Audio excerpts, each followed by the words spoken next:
আবৃত্তি করছি কবি শাহজালাল খানের শশী ও একটি কুকুরছানা কবিতাটি। কবিতাটি বুখারী ও মুসলিমের একটি হাদিসের ছায়া অবলম্বনে রচিত।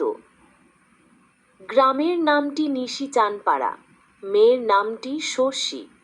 নানি বলে, হেকে নাতি কেন বলো, ওটা হলো উর্বশী। চঞ্চল ছল যত পারো বলো, গাঁয়ের পক্ষী রানী, চুল উড়ানি, ঘুটে কুড়ানি, খায় না কো দানা পানি। এপাড়া ওপাড়া ঘুরে ঘুরে সারা ফেলে দিয়ে হাঁটে, কখনো এ ঘাটে কখনো ও ঘাটে, কখনো বসে সে মাঠে। বলিল হালিম বজ্জাত দল, থাকে শুধু ওত পেতে, উহাদের সাথে মাঠে ঢোকে শশী, তোলে শাক পাট খেতে। বলে মাতবরে, পাট শাক তোলা মাঠের বেগানা ছাগি। 7 গ্রাম জানে, ওই মেয়ে হলো জানত বেশ্যে মাগি। কিসের আবার নালিশ পালিশ, আস্ত ছন্ন ছাড়া, ইহার বিধান না করিলে গায়ের যাবে যে গুষ্টি মারা। কাছারির ঘরে সালিশ বসিল, বিধান পেল সে শশী। কাল ভোরবেলা একদল তারে বাঁধিবে হাতেতে রশি। এটা থেকে যদি বাঁচিতে সে যায়, ফিরিবে না আর ঘরে। 6 মাস হবে ভিটামাটি ছাড়া, দেখা যাবে তারপরে। বিধানের পরে মাতবর হালিম তুলিল তৃপ্তি ঢেকুর, বালাই বালাই দূর হয়ে গেছে গায়ের ঢেমনি মেকুর। 3 মাস পরে মাতবর হালিম একদিন গেল রথে, দেখিল সেখানে গাঁয়ের সে শশী বসে আছে রাজপথে। বলিল হালিম, চরিত্রহীনার হয়েছে হাই এ কি হালে। কিছু মানুষের সহে না কো সুখ, ভালোটি জোটেনো ভালে। খা খা কোনো দুপুর বেলায় মনে হলো সব নিদে। এমন সময় হালিম একদিন যেতেছিল মসজিদে। রাস্তার পাশে হজা মজা স্থান, অগভীর এক খাদে। দেখিল হালিম সেখানে পড়িয়া কুকুরের ছানা কাঁদে। ঘড়ির দিকে চাহিয়া দেখিল জোহর যে যায় ছুটে। 12টা বছর জামাতে নামাজ কাহার ভাগ্যে জুটে। তারপরে ইহা কুকুরের ছানা সৃষ্টির তুচ্ছ নাপাক। এমন মনে তারে তুলে আনি, আর মন বলে থাক। ভাবিল হালিম, এতটা ভাবিলে জামাত কি আর পাবে। নামাজটা তো আগে পড়ে আসি, তারপরে ভাবা যাবে।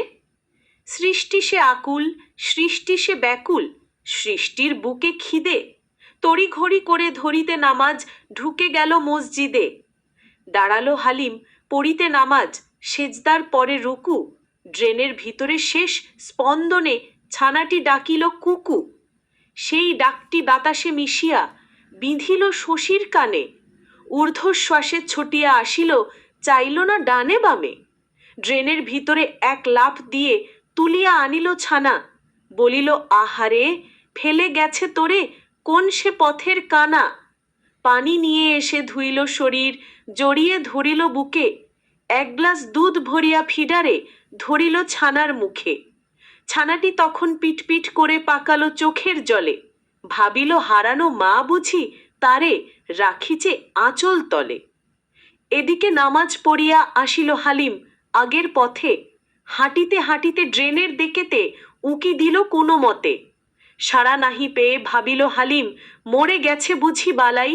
ঘরে ফিরে এসে বউয়ের হাতেতে খেলো সে কুলফি মালাই। আলহামদুলিল্লাহ বলিয়া হালিম পড়িল গভীর ঘুমে।